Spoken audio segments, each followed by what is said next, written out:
First meal of the day. Solid.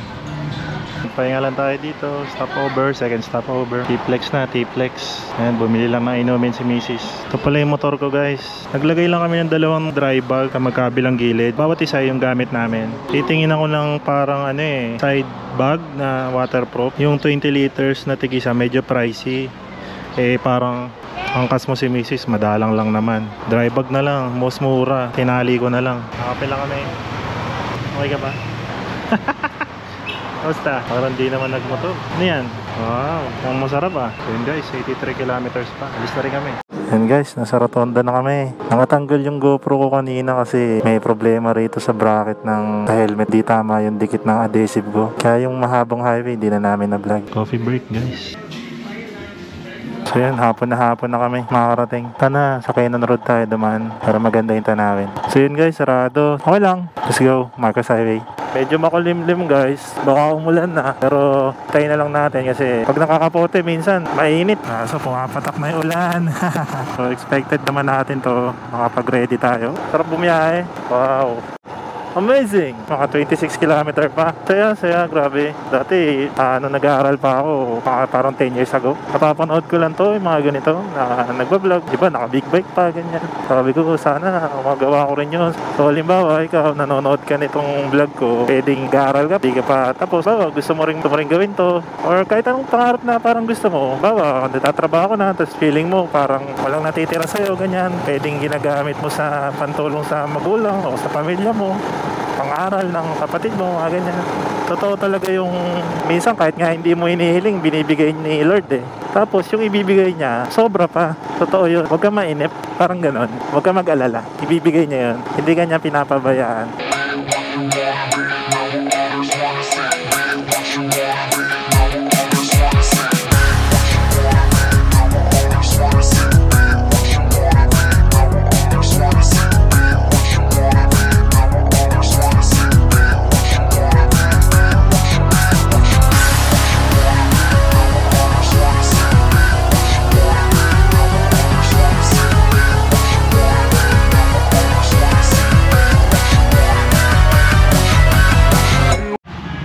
Kami guys, grabe ulan. Ganda nung pag-stayan namin, mayroong parang grocery dito.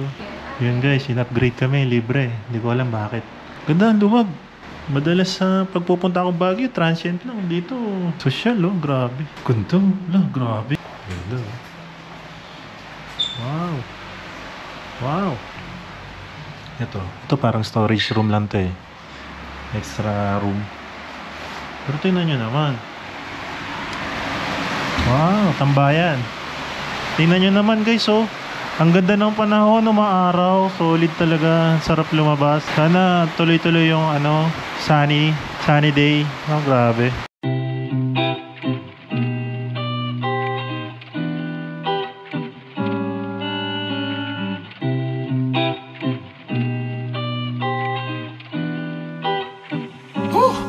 Yeah.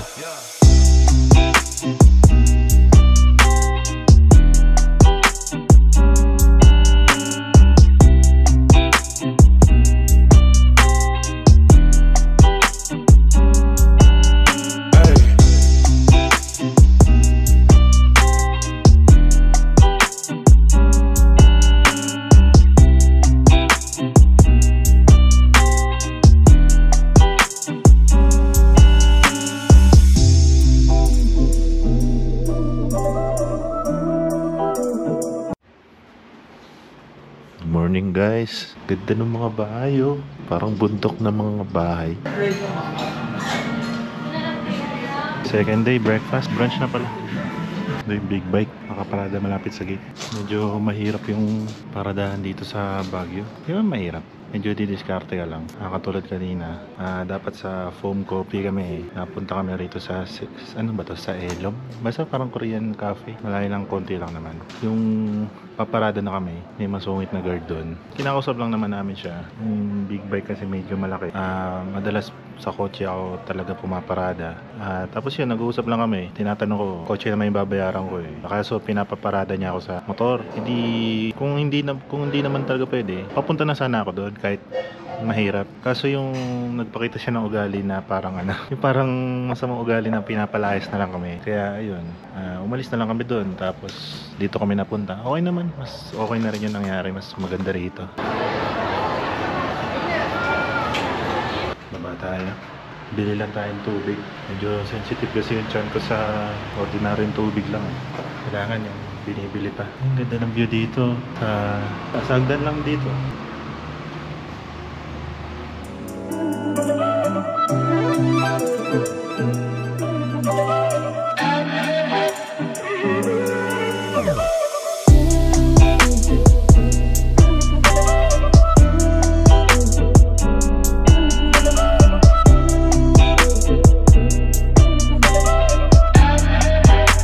Ganda nung parada dito. Tormo sa baba lang. Tapos na yung hotel. Ito pala binili ko tubig. Yari na naman ako. Mahal daw to eh. Parang matipid si Mrs. Yeah.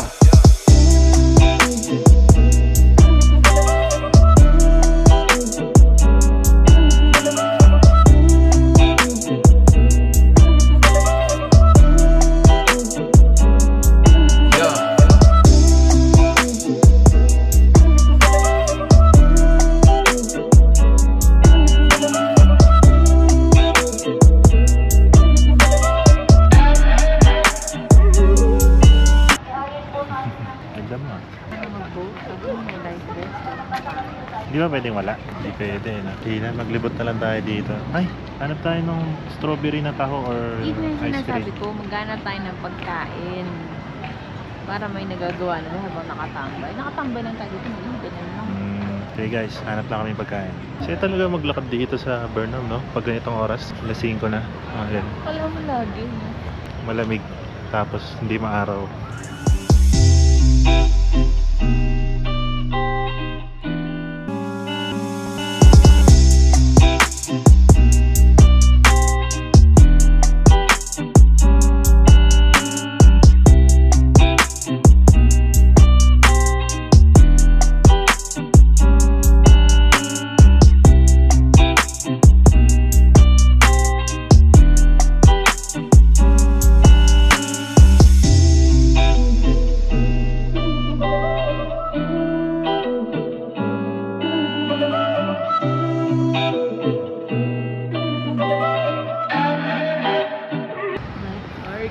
Where are you?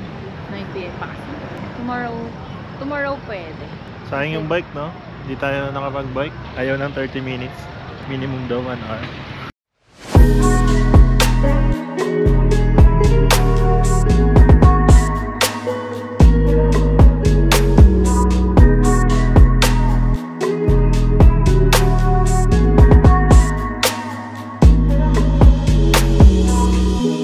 Grabe naman pare.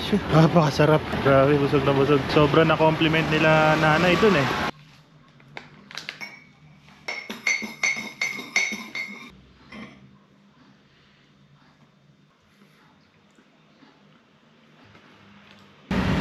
Ayun guys, papalaundry lang kami. Nanata siyang damit eh. Chloe, oh, may ship. Chloe, look oh. Ship kasi yung tawag ng inaanak ko eh. Ayun, 267. Eh syempre si Mrs. medyo, diba? Gusto nito pag nagpalaba, ang bayad niya 50 lang eh. Behey! Ako na lang daw maglaba guys. Sinabi ko na sa kanya yun eh.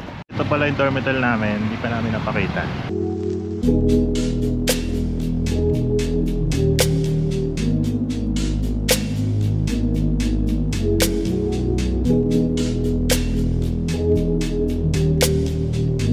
Nasa right park nga pala kami. May mga kabayo kanina doon, pwedeng sakyan. Pero naawa lang kami doon sa mga kabayo eh. Pakyat lang dito.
Pagkatapos ng samgyup kanina, umuwi muna kami dahil inantok kami. Sobrang busog. Hindi naman sobra. Yan, kagigising ko lang. Mag night market daw kami. Let's go!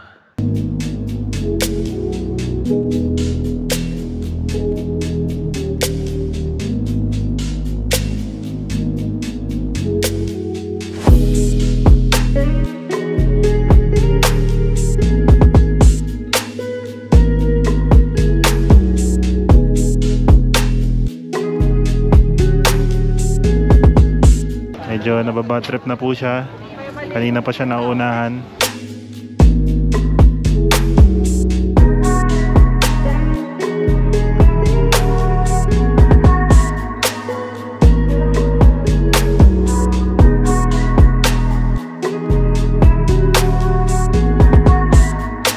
Galit ka rin sa babae, no? Oo, napakabagal mag-decision. Bagal niya ba? Naunahan ka lang eh.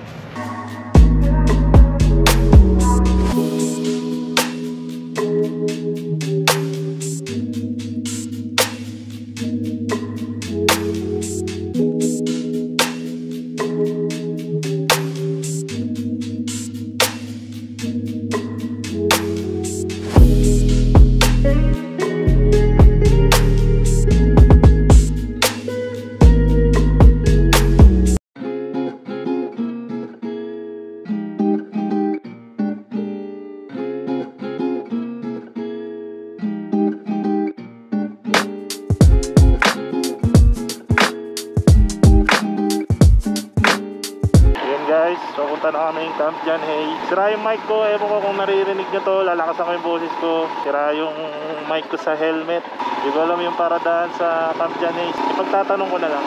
Medyo masaya mag-debut dito sa Baguio. Lalo pag nakamotor.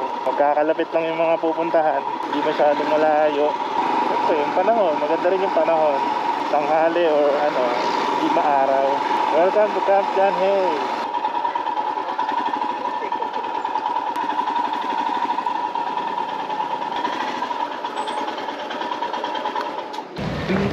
Hello.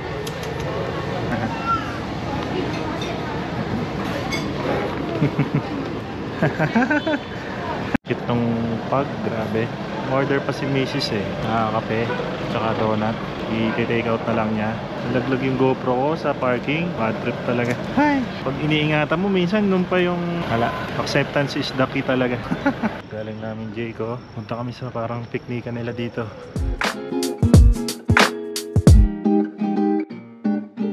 Punta kayo rito, pwede pala yung pumarada agad kami dun sa may bandang entrance eh. Pwede pala yung diretso ka dun sa may bandang picnic. Yung mga paradaan pa pala dun. Next time.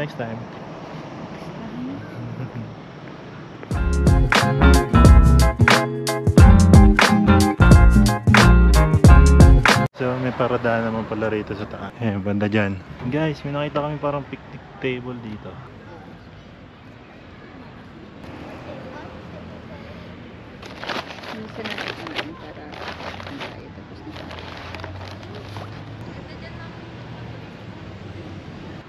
Ganda rito mga paps. Ubus na yung donut mga paps. Nagutom kami, napagod kami. Sakto lang, lamig naman. Wow, ang ganda naman dito. Hindi naman ako tatakbo-takbo. Ganda lumang bahay. Kunwari nabol kita. Kunwari horror. Kunwari ano Twilight.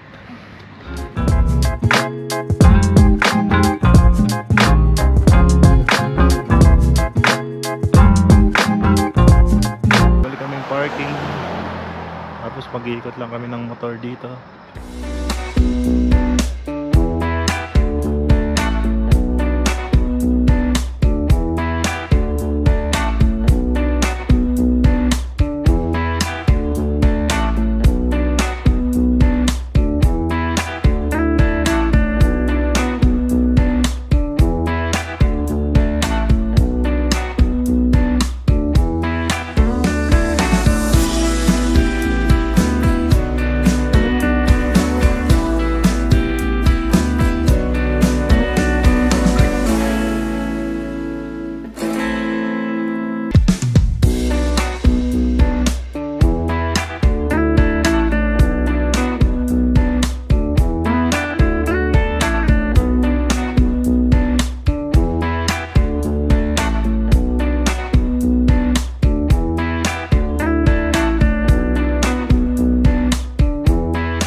Nalimutan ko nga pala magpaalam.